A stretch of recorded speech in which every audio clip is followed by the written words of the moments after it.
Loveridge with the North Central Regional Center for Rural Development. I'm pleased to be your moderator today for this webinar that is jointly sponsored by the NCR-CRD and the Purdue Center for Regional Development. Our speakers today are Myra Wilson and Frank Gibson.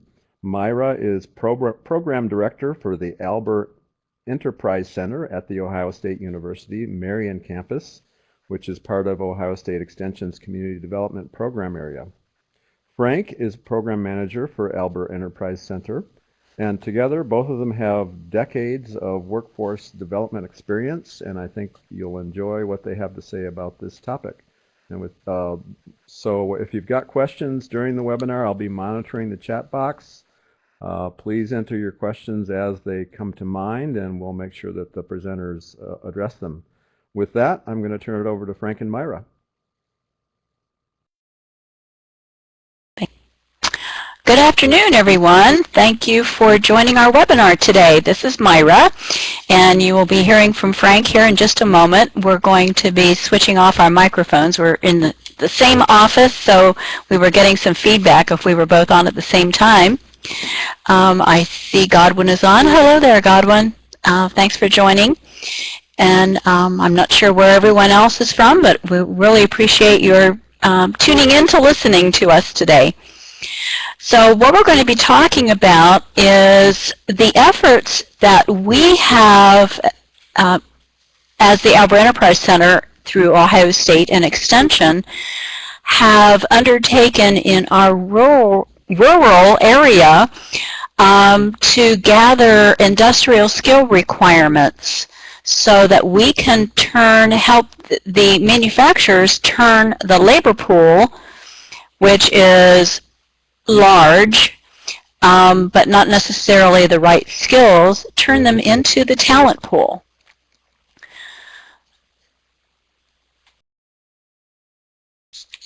Closing that skills gap in rural areas really takes an understanding of the dramatic changes occurring in manufacturing today. We all remember the days when, well, at least I do anyway, remember the days when our cars were manually produced on an assembly line.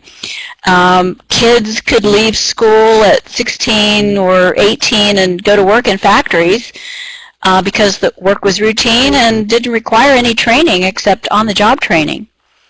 And the past two webinars in the series really delved into why this is changing.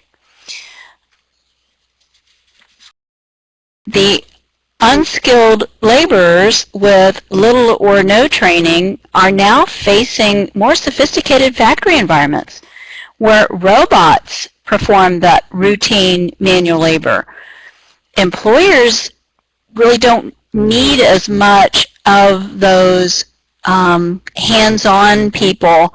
They really require the semi-skilled and high-skilled technicians who could repair that equipment, install the robots, program the automated equipment. And unfortunately, that talent is sparse. And we had heard that people aren't going into manufacturing because they hear that the jobs are going away.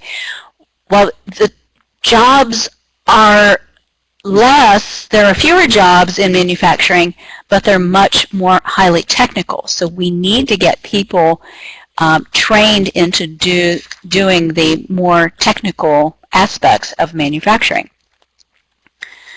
So the dilemma for training and education professionals is to convert that large labor pool into the growing demand for the talent pool to meet the immediate needs of the workers and employers. So this webinar is going to, there's the talent pool.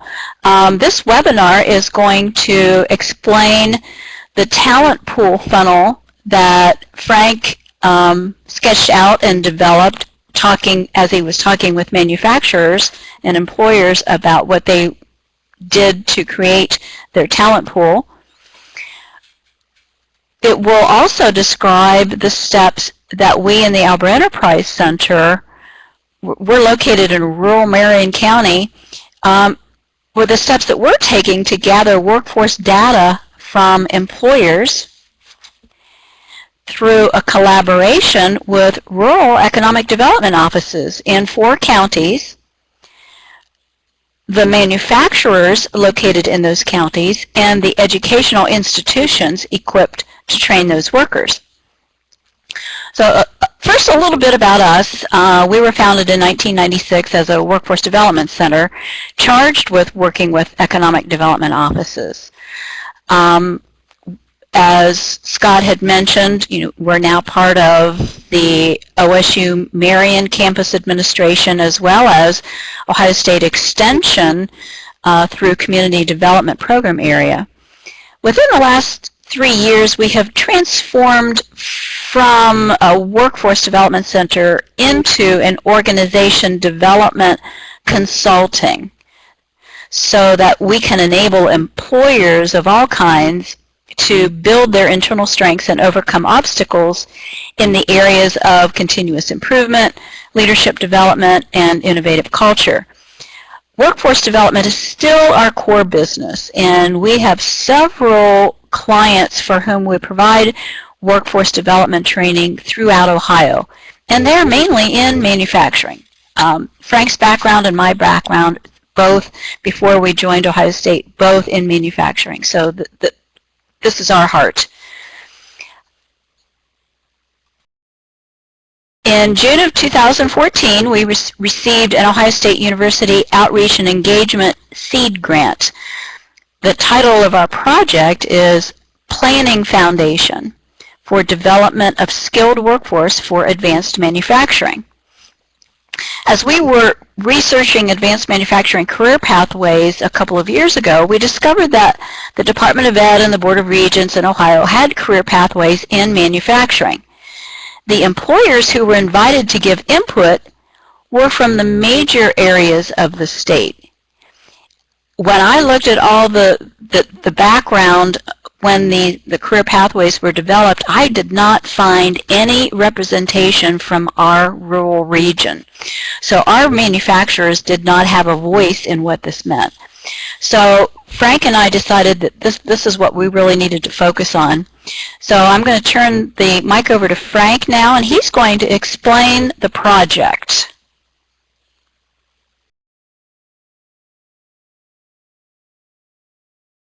Good afternoon, everyone.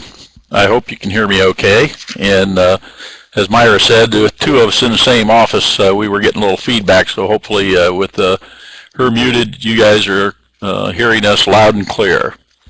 And what you have in front of you here, we're working a 4-county area, rural counties in Ohio, the counties that are in color in rural Ohio. The ones that have a red circle or star are large metropolitan areas that usually receive federal, state, and regional dollars on a regular basis. Left to right at the top, you have Toledo area, Cleveland area, Youngstown area. Right at the bottom, you have Cincinnati, Dayton, and Columbus.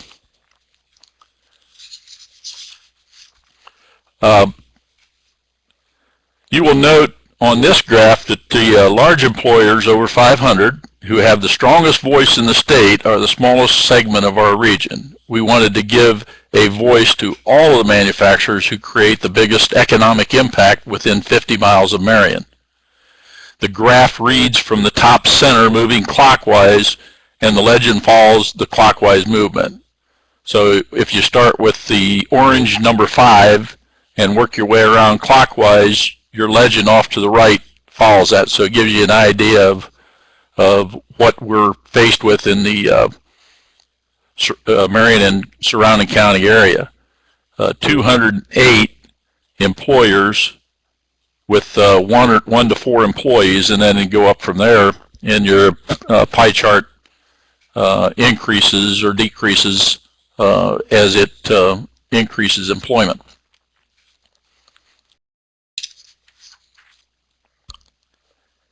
For employers' inability to find skilled workers to compete and grow, we know this is not unique to only these 4 counties, but is a regional, state, national, and global issue. For individuals, inability to secure good jobs provide financial stability. Every one of you probably know that there's individuals out there that maybe they lack the education or skills and abilities to do very few jobs. And you'll see those maybe trying to make an income for their families by holding 3 or 4 part-time jobs. Okay, for the region, inability to attract or retain companies, grow the economy equals higher poverty and unemployment. The question is, what kind of impact is this having on your local, regional, and state economy? This is the talent pool funnel that we came up with based on what we were hearing from employers. And these things that we have in here, this is what we heard them saying they are doing to attract, hire, and develop the workforce. I will explain the visual in the next few slides. At the top of the funnel is the overall labor pool and where businesses are trying to find talent for skilled labor openings. When we first came up with this graph, the first time we used it, we was working with Honda and a group of 5 people that were trying to get closer to education and try to attract students, whether that's high school or community colleges or universities. And one of the things is we had discussions with them. We asked, well, are you doing anything with the military? And they had never done that. And now they are tapping into that resource. So this labor pool or talent pool funnel is a communication piece that we can set down and we can show them this and start asking them questions around the funnel.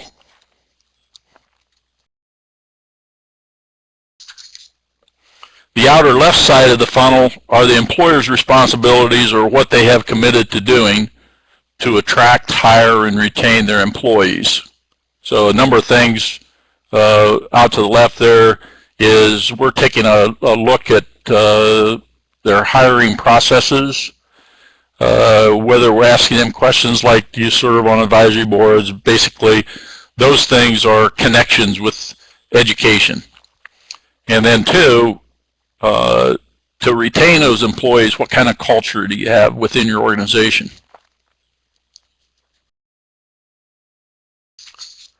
The outer right side of the funnel are what the applicants or the employees need to develop as far as skills, knowledges, abilities, and other attributes in order to perform on the job at the highest level. As you can see, the applicants needs a lot of assistance to document and pay for their development. So up at the top of the funnel on the right there on the outside is collect data. In some cases, businesses don't, especially the smaller ones, don't collect a lot of this data to help the individual develop some kind of portfolio. And then 2, as they get into the training, what kind of curriculum they have, job aids, that kind of thing, and then also asking questions like tuition assistance available, scholarships, or other incentives for trying to upgrade their skills. And if they go through the funnel as they get closer to it and they've had training and assistance with trying to upgrade their skills, then you have to upgrade the portfolio.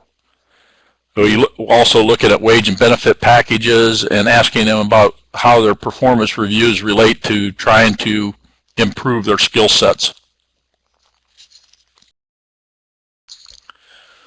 Now we're at the center of the funnel, and the steps needed to move them through the funnel become higher skilled. We're asking employers what kind of information they have. How many times have you been in employers and some of them don't have a very current job description on all their jobs that they're trying to find workers for, and asking them different questions about skill sets or DACOM or job task analysis, documented work instructions, just to see what they have. And the next is like, do they track previous education, training, and experience, and is that documented somewhere? Do they do assessments and testing? And then we identify gaps and say, okay, the workers need to go through some kind of education, training, or any of the other things that we have listed there that mainly are on the outside, external, is job shadowing, mentoring, coaching, apprenticeships, co-ops, interns, work studies. Some of this is old language, some of it's new.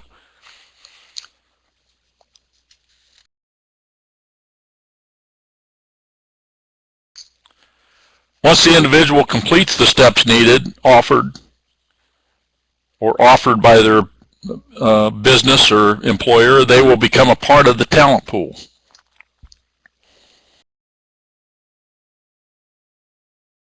So the questions on the questionnaire that we develop follow the talent pool funnel visual. We believe the data we collect will help us identify gaps that stakeholders will need assistance with in planning, developing, and implementation in regards to developing a talent pool. This next visual here was created by Georgetown University in 2010. Gives projections of jobs and educational requirements through 2018. When we were showing this to businesses and others that are involved with workforce development, educators as well, one of the comments is this needs to be updated as the salary ranges have increased. So we hope that we'll be gathering information that will show this. At the top, we're concentrating on the semi-skilled to professional level, and as you note in the circled in the red at the top, I would like to point out that we are focusing on that. The semi-skilled to professional jobs to develop talent for these, and not so much the entry level that only require high school education. Now we're going to show you steps we have for our action plan, and this grant started back in July of 2014, and we want to try to complete by the end of May or first part of June and have our summary and report ready.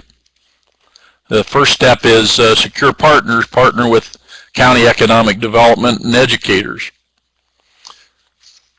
And the next slide here will show you some of those partners that we have in the 4-county area. We partner with the economic development individuals within those counties. Yeah, Crawford, Hardin, Wyandotte, and Marion.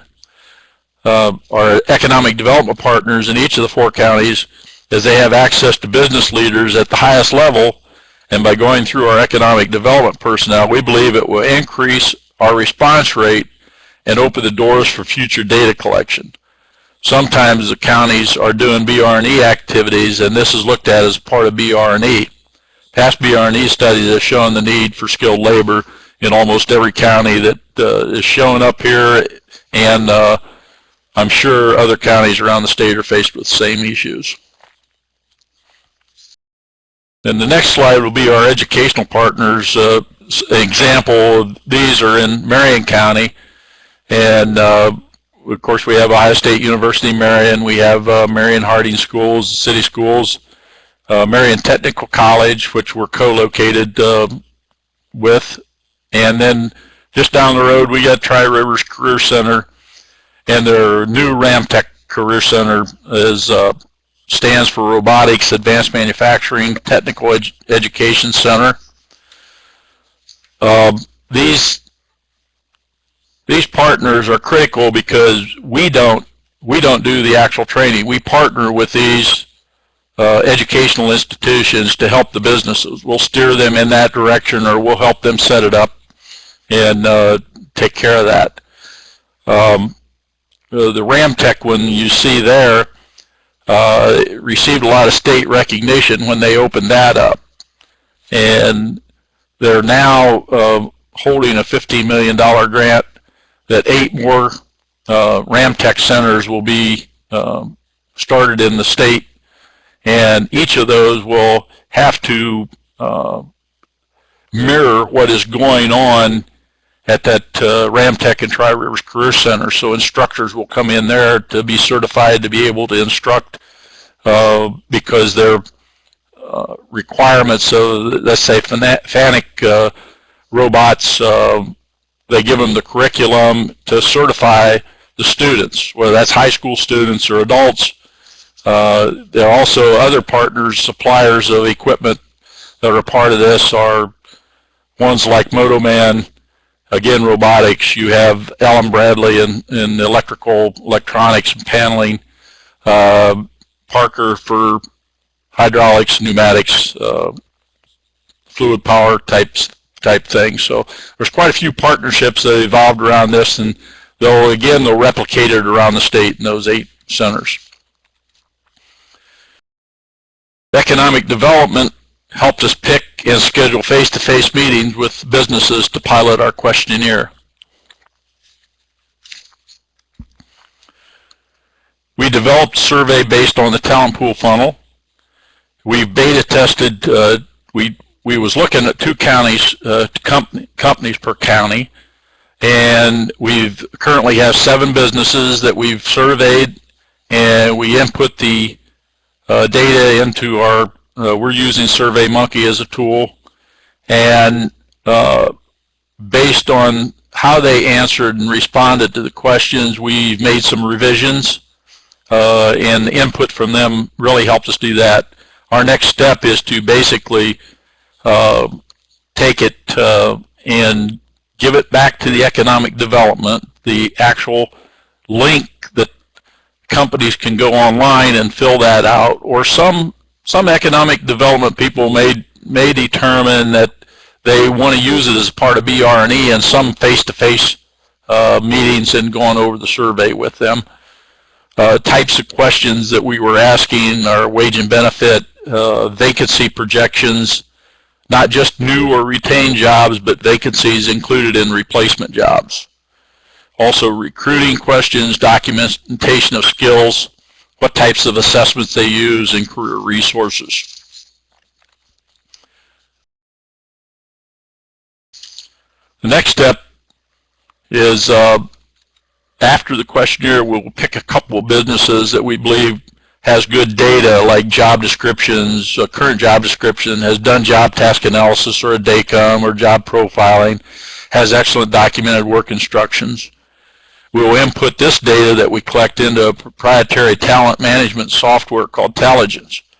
This software will house all the data. We intend to utilize the data to share with educational partners to verify, validate, improve, or enhance current curriculum or further develop new curriculum.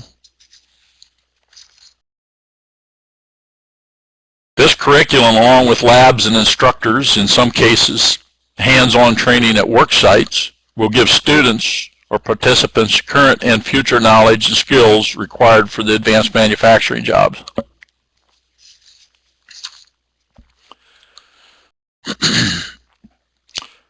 Next step is initiate a virtual alliance that economic development, educators, and employers can access data, communicate with one another, market job opportunities, develop virtual tours, and more. We're asking, that's the last question we ask if they want to be a part of this virtual alliance. Some of the things that might be an outcome from that is jointly creating a marketing plan to attract talent. Currently, if you guys would go out and you're dealing with your businesses and in the community and the education and stuff, that how are businesses marketing? Normally, each one is doing it themselves, and they're spending a lot of money to market, recruit, attract, and hire and retain these people. There's possibility of doing a joint marketing plan and saving a lot of money for some of these, especially the small companies can't afford to do some of this. And then, of course, evaluate all the way through the project, adjust where needed, and hopefully replicate and add more counties and share with other regions or states and look at what we've done. Actually, right now we have, as we've been doing this, we've had a few economic development people from other counties that have shown an interest in this. Some of the businesses that aren't in the four-county area also showing an interest in educators to try asking the question, how can we be a part of that? So what we're doing is we're growing outside the four-county area already, and we're only 6-7 months into the project. So that's pretty much the steps that we've taken, and we plan to take to complete this. We're open for questions right now. If there's anything that you've seen there that you would like us to respond to, Myra and I's here. If it's a Myra question, she can answer it. If it's a Frank question, I'll let Myra answer it too. No, just kidding. Are there any questions there? Well, thanks very much for a quick tour through some of the things you're doing. I think you're doing some good work there. I did have a question. Most of the things that you were listing there, maybe I missed something, but it seemed like you were focusing mostly on what I would call the hard skills, kind of the technical skills. But I'm hearing increasing discussion about folks that may have some deficits in other areas, maybe just in terms of coming to work on time, how to work as a team member, passing a drug test, those kinds of things. Are you seeing any of that with the employers you're working with there in terms of that being a need? And if so, how do you address it? Yeah, a good question, Scott. Yes, we're hearing a lot about the so-called soft skills besides the hard technical skills, and there's been a lot of discussions between economic development, educators, and business in a lot of the counties. And I know, I think I seen Nancy Bowen on here earlier when we were in Hardin County. She might have sat in on a meeting where there was a lot of discussion about that kind of thing. And I think it's been going on for quite a while, and I've been doing this kind of work since 1990, and when I worked for the Department of Development and getting out more into the different counties and stuff, I've heard this for quite some time. Give me somebody that is willing to work, will come to work, can pass the drug screen, and then two, be a part of the team and be a team player and all kinds of things like that. Of course, if you're like most counties in Ohio, when you go to talk to or you have somebody presenting about the drug issues, a lot of what went on in the past years wasn't documented as well. So if you've seen any of those presentations, the drug problem is worse than what it was apparently years ago, but we didn't have the data. So now they have the data, and they can say, hey, this is bad. Now, same way with workforce development. It's been going on for quite some time that they just don't have the skilled workers to fill the positions. Machines set idle, or they don't purchase machines because they don't have the skilled labor, and all kinds of things like that going on. But yes, the soft skills is part of what they're doing with curriculum, is part of what we're doing in collecting the data. Did that answer your question there, Scott? In the meantime, I've put up yes, thanks. I put up an evaluation so folks could kind of click through that. That'd be great, and get us some feedback about the webinar. So I did hear, some employers were, well, it's kind of amazing to me that people will take a drug test if they've been using drugs. I mean, but they seem to, that seems to happen. They take the drug test and then they fail, and then some employers I've heard will, refer that person to, some places where they can get some help, and then encourage them to come back, once they've gotten themselves in a cleaner state. Is that something that your employers are doing? We see that too. It's all across the board as far as how employers handle it and how the individuals handle that.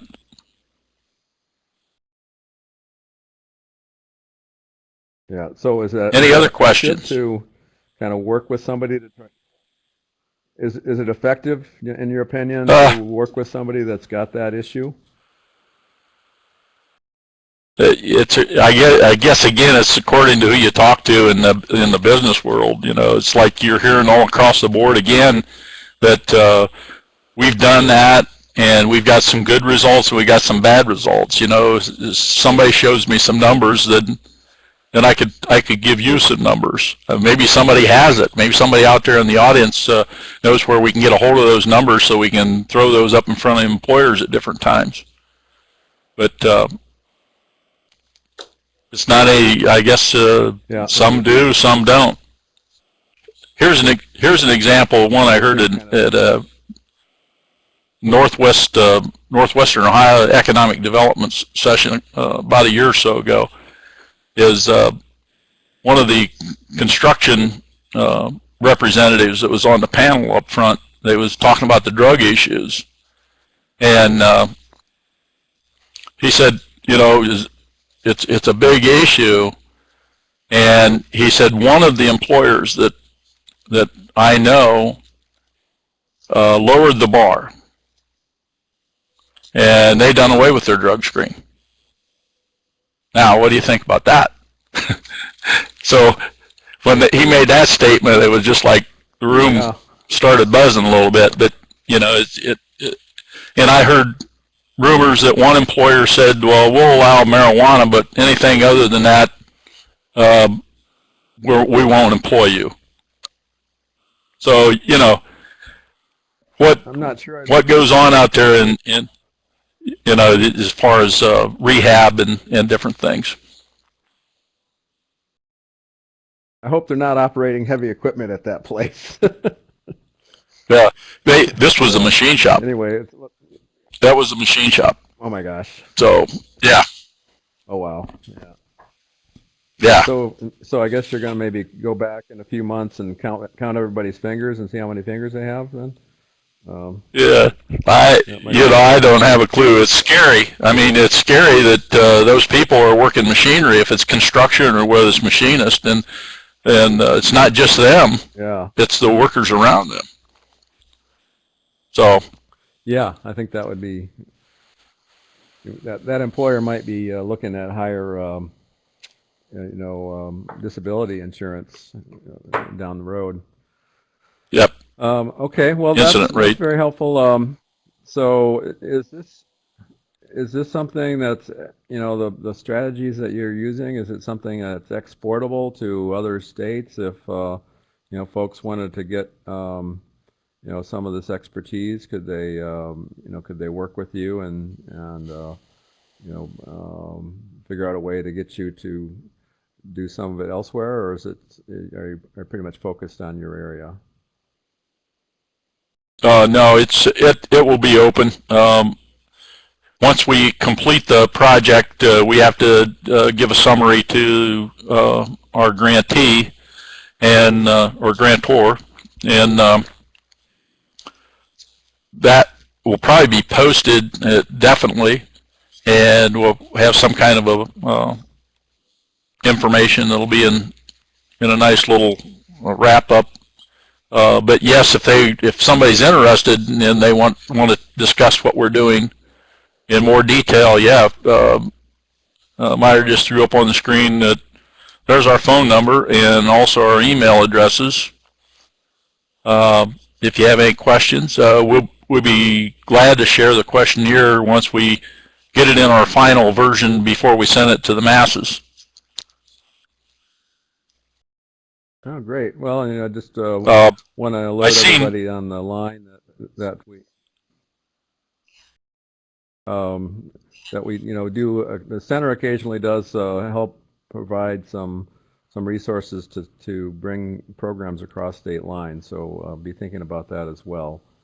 And this webinar is being archived. It will be posted on our website along with the PowerPoint that Frank and Myra presented today. Did you have anything else you want to say there, Frank or Myra? I think we're okay. Just thank you for asking us to present what we're doing and sort of give us the direction that we're headed in our little 4-county area here and beyond. Yes, thanks a lot. Very interesting, and I think a very useful approach to dealing with some of the issues that many of us in the region are facing. I know our governor here in Michigan just announced that in spite of the fact that we have a kind of unexpected budget deficit, that he's increasing the funding for higher ed and for technical training, because he realizes that, you know, those two sets of state-supported institutions are very critical to the state's future. So he's facing a need to cut, and he's still increasing the funding in those areas. So I think that's pretty good comment about the need for that in this state, and I imagine Ohio is very similar. So there is one thing, Scott. And, sure. Yeah. Collaboration and leveraging of resources. We use that terminology quite a bit over the years, but in order to pull something off like this, it takes a lot of collaboration and using resources others have that we partner with makes it easier, because if everybody knows sort of the direction we're headed and they can take a piece of what needs to be done, it makes it a lot more economical, and everybody's sort of heading in a direction. So that's it. Yep. Very good. Well, thanks again. And again, this is all going to be posted on our website, so I'm sure people will access it after the fact. And I'm sure Carolyn will enjoy it when she gets a chance to see it as well. All right.